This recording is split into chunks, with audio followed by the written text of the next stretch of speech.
Bien, bienvenidos chicos a este video, a esta clase donde vamos a estar hablando ya de un concepto, un tema un poquito más avanzado, que es el enlace químico. ¿Sí? Vamos a definir el enlace químico, vamos a ver las propiedades de las sustancias de acuerdo al tipo de enlace que les mantiene unidos a sus átomos y también vamos a ver los tipos de enlaces que están presentes en estas diferentes sustancias que vamos a ir viendo. Bien. ¿Qué es un enlace químico? Un enlace químico es una fuerza de atracción. Un enlace es algo que atrae, que mantiene unido, que te junta con otra cosa. ¿Sí? Eso es un enlace. Y si hablamos de enlaces químicos, es una fuerza de atracción que mantiene unidos o que mantienen juntos a los átomos de la materia. ¿Ok? Ya dijimos, toda la materia está formada por átomos y el hecho de que la materia no ande dispersa por ahí o que nosotros, por ejemplo, no seamos una masa de gas dispersa por ahí, por el universo, se debe principalmente a, primero, los enlaces químicos entre los átomos y otro motivo son las fuerzas de interacción entre las diferentes moléculas que se forman eh, a partir de los enlaces químicos entre los átomos. ¿Ok? Hay dos tipos principales de enlaces que nosotros vamos a estudiar. Esos dos tipos de enlaces son los enlaces iónicos y covalentes. También vamos a ver otro tipo de enlace si hay tiempo, pero estos son los principales. Todos los enlaces tienen por lo menos cierto grado de carácter iónico y covalente. ¿Sí? Generalmente los enlaces iónicos son muy poco covalentes o casi nada y los covalentes son muy poco iónicos o tienen un carácter iónico muy bajo. ¿Ok? ¿Qué son los compuestos iónicos? Son los que contienen enlaces predominantemente iónicos. ¿Sí? Y los compuestos covalentes son los compuestos que tienen enlaces predominantemente covalentes. Es decir, clasificamos a las sustancias, clasificamos a los compuestos de acuerdo al tipo de enlace que está presente entre sus átomos. Importante, antes de pasar de acá. Los enlaces químicos unen a los átomos, ¿sí? Mantienen unidos a los átomos. Bien, entonces dijimos, hay diferentes tipos de sustancias, diferentes tipos de compuestos de acuerdo al tipo de enlace que mantiene unidos a sus átomos. El primer tipo de compuestos es el compuesto iónico, que ustedes seguro conocen porque todo el día conviven con compuestos iónicos. Son sólidos cuyo punto de fusión son bastante altos, o sea, se derriten a una temperatura muy elevada, significa esto. La mayoría de los compuestos iónicos son solubles en disolventes polares, como el agua. El agua es un disolvente polar, tiene polos, significa eso. Vamos a estudiarle más adelante al agua. La mayoría de los compuestos iónicos son insolubles en disolventes no polares. Si no hay un polo o si la molécula en donde yo voy a disolver mi compuesto iónico no tiene polos, no se va a disolver mi compuesto iónico. Vamos a ver esto de los polos más adelante, les repito. En derretidos, fundidos y en soluciones acuosas pueden conducir la electricidad porque tienen partículas móviles con carga, que son los iones. De hecho, compuesto iónico se refiere a que estos compuestos tienen iones y los iones son átomos con carga eléctrica. Pueden ser positivas, pueden ser negativas. Y un ejemplo muy clásico de un compuesto iónico es la sal común, la sal de mesa. La sal de mesa que, bueno, todo el día, todos los días, todo el día, y en cada ocasión en donde nosotros comemos algo, está presente la sal común. ¿Verdad? Este es un ejemplo de un cristal de cloruro de sodio, ¿m? Donde el sodio es este atomito lila o púrpura y el cloro es este atomito verde. ¿Sí? ¿Por qué yo sé eso? Porque ya hablamos de las propiedades periódicas, dijimos que aquellos que están en el grupo 1A son mucho más pequeños que los que están en el 7A, ¿verdad? ¿Se acuerdan? Entonces yo sé cuál es el sodio, cuál es el cloro, cuál es el metal, cuál es el no metal, por el tamaño de los átomos, cosa que ustedes ya saben. Y el otro tipo de compuestos son los compuestos covalentes, que son gases, pueden ser líquidos, pueden ser sólidos. Si es que son sólidos, se derriten a muy baja temperatura, como dice ahí. La mayoría de ellos son insolubles en disolventes polares, como el agua. La mayoría son solubles en disolventes no polares. Los compuestos líquidos o los compuestos covalentes derretidos, y las soluciones acuosas de estos compuestos covalentes son muy malos conductores de la electricidad porque no contienen partículas con carga, no están presentes los iones como los compuestos iónicos. ¿Está? Estas son características o propiedades de la sustancia según el tipo de enlace que presenta. Es muy importante saber y conocer porque, aparte de ser un tema de examen, les va a ayudar en la vida, aunque ustedes no lo crean. Em, bueno, y antes de ver los tipos de enlaces, vamos a ver qué son los electrones de valencia. Que si ustedes le hablan de química a sus padres, a sus tíos, a sus primos mayores, eh, posiblemente lo que más se recuerden de química son, o sea, la palabra valencia. Los electrones de valencia son electrones que están en el nivel electrónico más externo de un átomo. ¿Sí? Se acomodan en el nivel electrónico más externo ocupado del átomo, como dice ahí. Son los que toman parte en las uniones químicas. Estos electrones que están más alejados del núcleo, que están en la parte más externa del átomo, son los que forman los enlaces. A eso es lo que se refiere esta parte de acá, muy importante. Los electrones de valencia de un átomo son los responsables de la actividad electrónica que ocurre en la formación de enlaces químicos. ¿Sí? Entonces, los electrones de valencia de un átomo son los que les permiten formar enlaces, unirse con otros átomos. El número de electrones de valencia de cualquiera de los elementos representativos, ¿sí? Recordar cuáles son los elementos representativos, el número de electrones de valencia de estos elementos representativos es el mismo que el número del grupo al que pertenece el elemento en la tabla periódica. ¿Sí? Los elementos del grupo 1A tienen un electrón de valencia, los elementos del grupo 2A tienen dos electrones de valencia. ¿Sí? Recordar eso. Y recordar también la estructura de Lewis, que justamente lo que representaba eran los electrones de valencia, esos electrones que están más externos, ¿verdad? Más alejados del núcleo del átomo.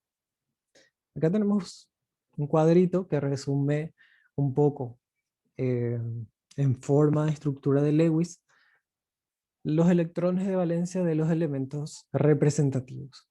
¿Está? Tenemos todos los del grupo 1A, bueno, acá no están todos, pero está la gran mayoría de los elementos del grupo 1A que tienen un solo electrón de valencia representado por el punto, ¿verdad?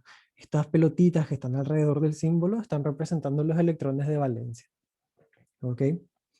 Bien. Con frecuencia los átomos ganan, pierden o comparten electrones para tener el mismo número de electrones que el gas noble más cercano a ellos en la tabla periódica. Volviendo atrás un ratito, vemos que los gases nobles, la mayoría de los gases nobles, tienen 8 electrones en su último nivel, en la capa más externa de sus átomos. ¿Está? Excepto el helio. El helio tiene solamente 2 electrones, pero el resto de los gases nobles tiene 8. Entonces todos los átomos, todos los demás átomos de la tabla periódica, representativos o no, del grupo A o B, cualquiera sea, ganan, pierden o comparten electrones para poder tener esa configuración de gas noble. De esto ya habíamos hablado en clases pasadas. Los gases nobles tienen una configuración electrónica que les provee gran estabilidad. Em, Esto también es demostrado por su energía de ionización elevada, que ya habíamos hablado en las clases de propiedades periódicas. También tienen una baja afinidad por electrones adicionales, ¿sí? O sea, no les interesa ganar electrones y tampoco les interesa perder sus electrones. Y también su escasa reactividad química, reaccionan muy poco estos gases nobles, ¿ok? Debido a que todos los gases nobles, excepto el helio, tienen 8 electrones de valencia, muchos átomos reaccionan para tener también 8 electrones de valencia a su último nivel. Por ende, los átomos tienden a ganar, perder o compartir electrones hasta quedar rodeados por 8 electrones de valencia. Y a esto se le conoce como la regla del octeto. Octeto viene de 8. Todos los átomos quieren quedar rodeados por 8 electrones de valencia en su último nivel de energía. ¿Por qué se unen los átomos? Y los átomos se unen porque los compuestos que forman Los compuestos que forman están en un estado de menor energía. ¿Ok? Es decir, son más estables que los átomos separados. Los átomos separados están en un nivel de energía mucho, muy superior a cuando se unen. ¿Está? Dos átomos forman un enlace solo si su interacción es favorable. Cuando forman un enlace químico, una unión química, liberan cierta cantidad de energía, digo bien, llamada energía de enlace. ¿Sí? Y esta misma energía es necesaria para suministrar o romper dicho enlace.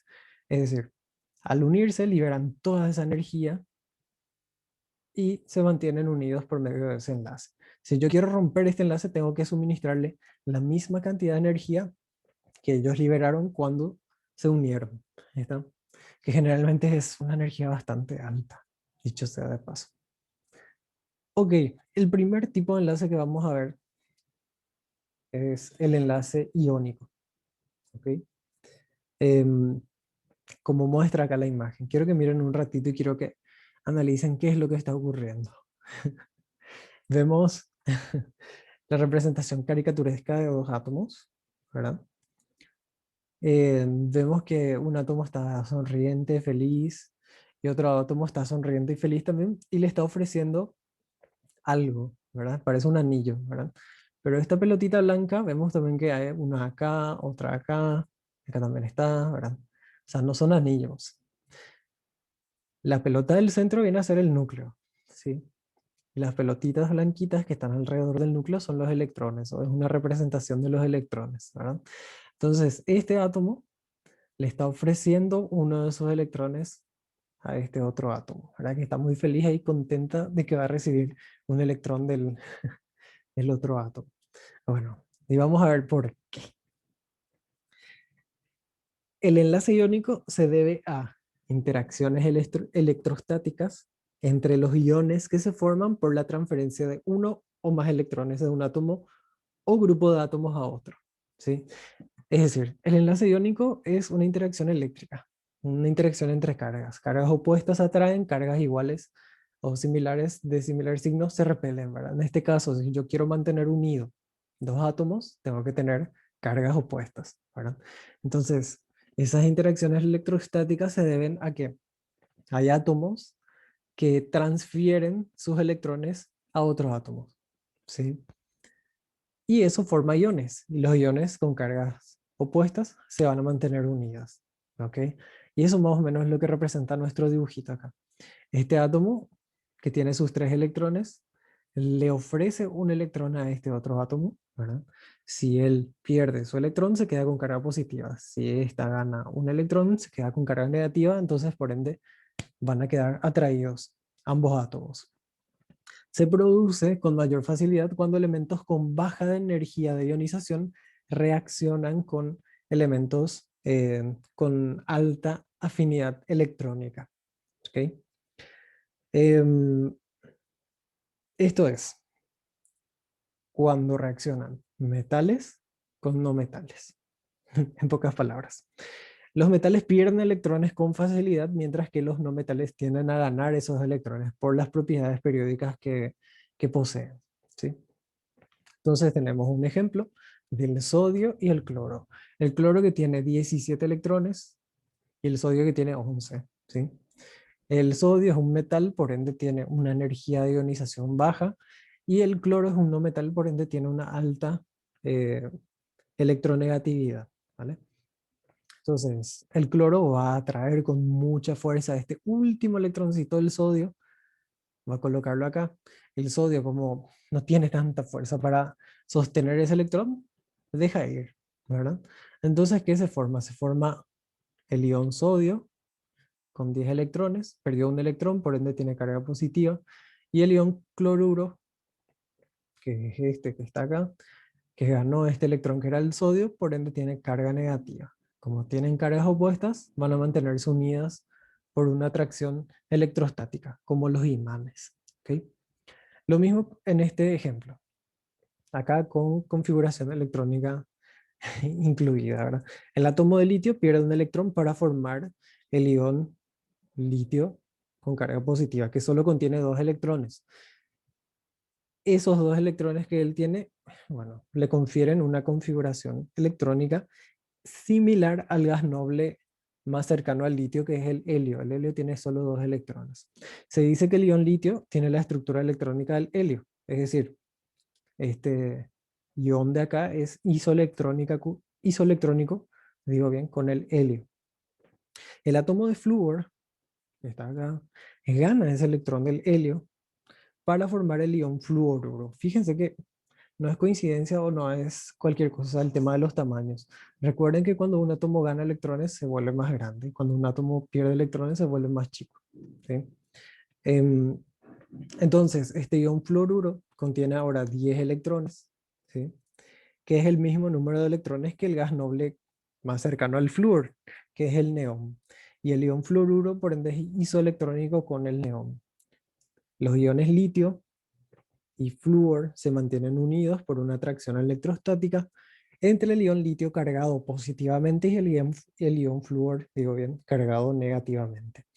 Todos los metales del grupo 1A reaccionan con elementos del grupo 7A para formar compuestos iónicos con una fórmula similar, o sea, uno de metal y uno de no metal, ¿vale?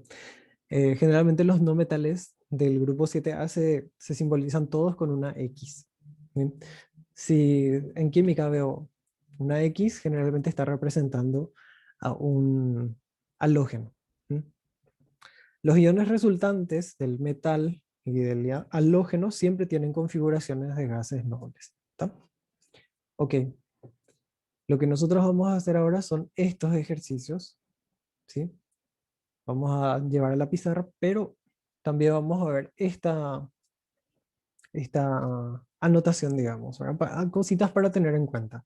Los iones de los metales de transición son un chiqui diferente a los metales alcalinos o alcalinoterros, ¿sí?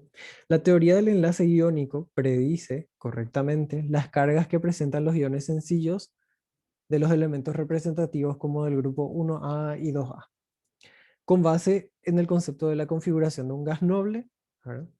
Implica una estabilidad máxima, por ende los elementos, los metales del grupo 1A y 2A se comprende perfectamente que pierdan uno o dos electrones. No obstante, para algunos elementos la regla se debe modificar y para otros sí que no es luego aplicable la regla. Para la mayor parte de los metales de transición, eh, el logro de una configuración de gas noble por pérdida de electrones no es factible.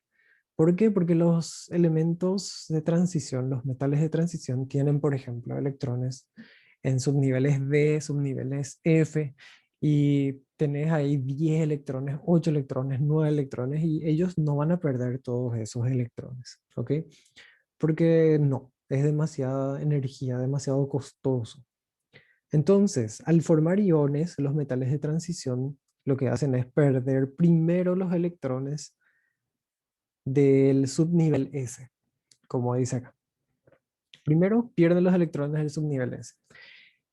Y después de perder ya todos los electrones del subnivel S, ahí recién empiezan a perder electrones del subnivel D como se requieran, ¿verdad? Lo que se necesite perder para formar un ion de carga necesaria. ¿Ok? Entonces, para recordar nomás, si yo necesito escribir la configuración electrónica de un ion de un metal de transición, tengo que quitarle primero los electrones del subnivel S antes de los electrones del subnivel D. ¿Ok? Y estos son también ejercicios que vamos a hacer en la pizarra, pero voy a dejarlo para otro video separado. ¿Estamos?